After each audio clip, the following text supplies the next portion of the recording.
नमस्कार मित्रांनो, आज आपण आशय विश्लेषण या संदर्भात बोलणार आहोत. आशय विश्लेषण म्हणजेच काय की जो तुम्ही टॉपिक निवडलेला आहे डेझर्टेशनसाठी, तर तो तुमचा आशय आहे. मग ते आशय विश्लेषण कधी करायचं या संदर्भात आपण आज या लेक्चरमध्ये बघणार आहोत. तर आशय विश्लेषण हा जो टॉपिक आहे, हा टॉपिक तुम्ही जेव्हा तुमच्या फील्डमध्ये जाऊन ज्यावेळेस डेटा जमा करता, डेटा जमा केल्यानंतर तो जो काही प्राप्त झालेला डेटा आहे तो नेमका कसं विश्लेषण करायचं हे तुम्हाला मी आजच्या लेक्चरमध्ये सांगणार आहे. आशय विश्लेषण हे चॅप्टर तुम्ही कधी सुरू करू शकता की ज्यावेळेस तुमचा डेटा तुम्ही जमा केला त्यावेळेसच तुम्ही हे आशय विश्लेषण टॉपिक विश्लेषण करू शकता. तर हा जो काही आशय विश्लेषण आहे, आशय विश्लेषणचं टॉपिक तयार करत असताना किंवा प्रकरण तयार करत असताना आपण सर्वप्रथम आपल्या संशोधनामध्ये किंवा आपल्या लघुशोध प्रबंधामध्ये डेझर्टेशनमध्ये सर्वप्रथम आपण प्रस्तावना त्याची लिहायची आहे. प्रस्तावनेमध्ये काय लिहायचं, तर प्रस्तावनेमध्ये आपल्याला जे काही आपण डेटा जमा केलाय तो नेमका कोणत्या पद्धतीने आपण डेटा निवडलेला आहे, म्हणजे संशोधनाची जी काही डाटा कलेक्शनची जी काही पद्धत आहे किंवा आपण कोणतं सॅम्पल वापरलेलं आहे, सॅम्पलचे जे काही प्रोबॅबिलिटी अँड नॉन प्रोबॅबिलिटी हे जे काही सॅम्पल्स आहेत त्यापैकी तुम्ही नेमकी कोणती सॅम्पल किंवा मेथड वापरलेली आहे ते सुरुवातीला आपण इथं घ्यायचं आहे. आता मी माझ्या डेझर्टेशनच्या वेळेस साधा यादृच्छिक नमुना ही पद्धत वापरली होती आणि या साधा यादृच्छिक नमुनेच्या माध्यमातून जे काही नांदेड जिल्हा होता, त्या नांदेड जिल्ह्यामध्ये 16 तालुके होते. तर त्या 16 तालुक्यातील प्रत्येकी एका गावची जी काही निवड आहे, आता 16 तालुक्यामध्ये भरपूर गावं असतात, परंतु समजा त्या 16 तालुक्यातील एक तालुका आहे, तर त्या एका तालुक्यामध्ये भरपूर गावं असतात. तर त्या भरपूर गावांपैकी मी फक्त एकच गाव निवडले आणि ते निवडण्यासाठी कोणती पद्धत वापरली, तर मी ती पद्धत वापरली आहे यादृच्छिक नमुना पद्धत. असं या यादृच्छिक नमुना पद्धतीच्या माध्यमातून मी जे काही गाव निवडलेलं आहे, तर ते जे काही निवडलेलं गाव आहे त्या निवडलेल्या एका गावातून 10 व्यक्तीची निवड जी आहे ती मी साधा यादृच्छिक नमुना पद्धतीने केलेली आहे. 10 व्यक्तीकडूनच मी ती अनुसूची भरून घेतली आणि त्या अनुसूचीमध्ये एकूण किती प्रश्न आहेत तर त्या प्रश्नाचा उल्लेख इथं करायचा आपल्याला. तर माझ्या अनुसूचीमध्ये 20 प्रश्न होते, तर ते जे काही 20 प्रश्न आहेत त्या 20 प्रश्नापैकी 18 प्रश्न हे खुले होते आणि 2 प्रश्न हे मनोगताचे होते. म्हणजे मनोगत म्हणजेच काय की एखाद्या समस्येविषयी उत्तरदात्याचं काय म्हणणं आहे किंवा त्याचा काय विचार आहे, तर ते विचार सुद्धा तुम्हाला त्याच्यामध्ये लिहायचे असतात.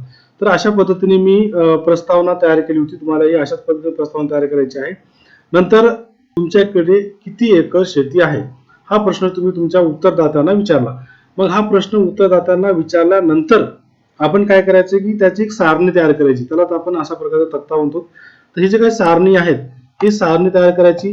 सारणीतला जो काही नंबर 5.2 असा मी नंबर दिलेला आहे, त्यात हे 5.2 नंबर काय दिलाय की 5वं प्रकरण आहे.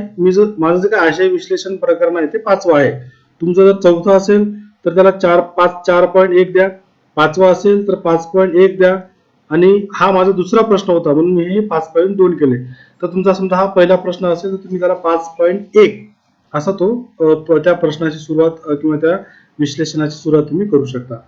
आता शेतीचे प्रमाण दर्शवणारी सारणी. आता मी प्रश्न काय विचारलाय की तुमच्याकडे किती एकर शेती आहे, तर मग हे जे काही सारणी आहे हे सारणी कशाची काय दर्शवते, तर ते शेतीचे एकरी प्रमाण दर्शवते. बाबा किती उत्तरदात्याकडे किती जमीन आहे याचं प्रमाण दर्शवते.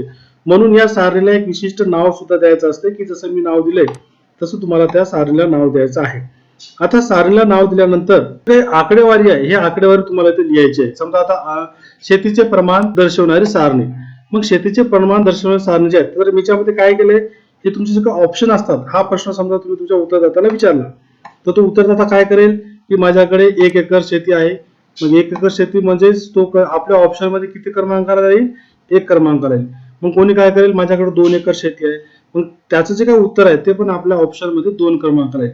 आता कोणी काही विचारलं बाबा माझ्याकडे 8 एकर शेती आहे, मग त्याचा जो काही उत्तर आहे ते आपल्या पर्यायामध्ये 3 पर्यायाला येऊ शकते.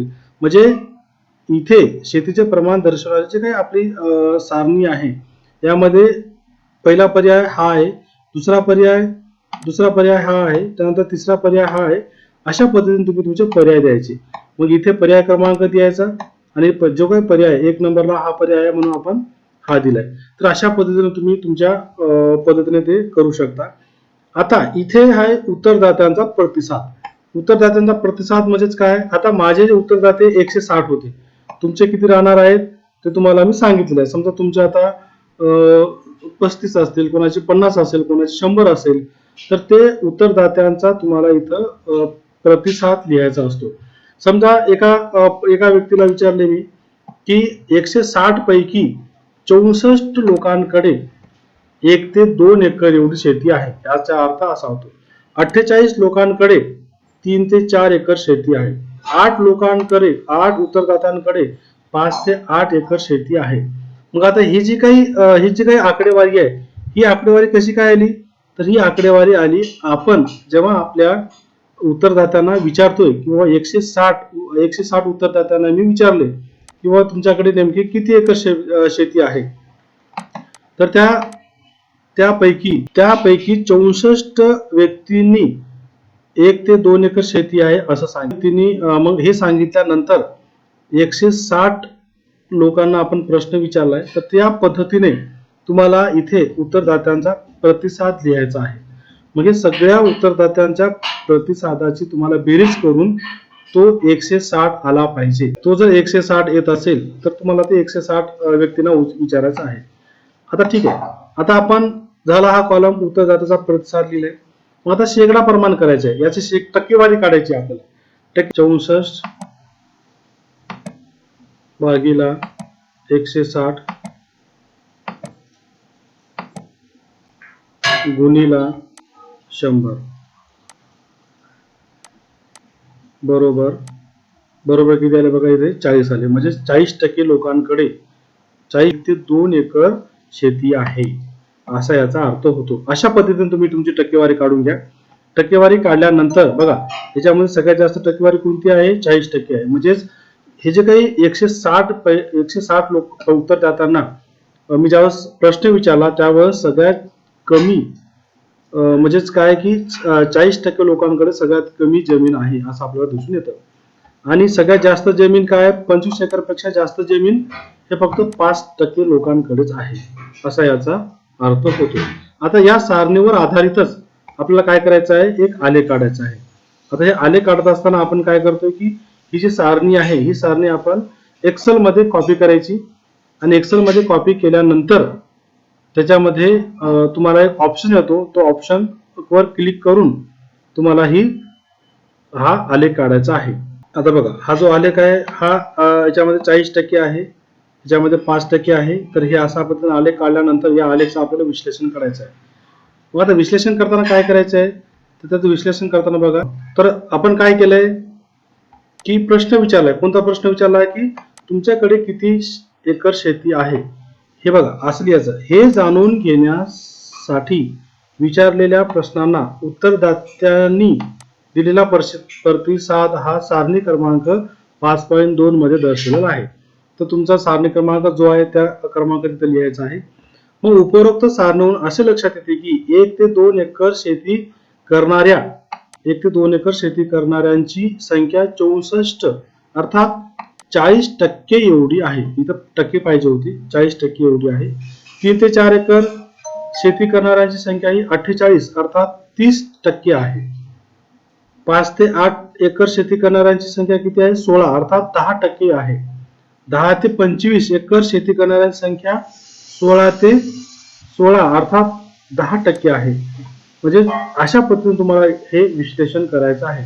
मग शेवटचा कॉलम काय करायचा आहे, शेवटचा पॅराग्राफ काय करायचा आहे की यावरून आपणास असे निदर्शनास येते की 1 ते 2 एकर शेती करणाऱ्या अल्पभूधारकाचे प्रमाण सर्वात जास्त म्हणजे 40% एवढे आहे।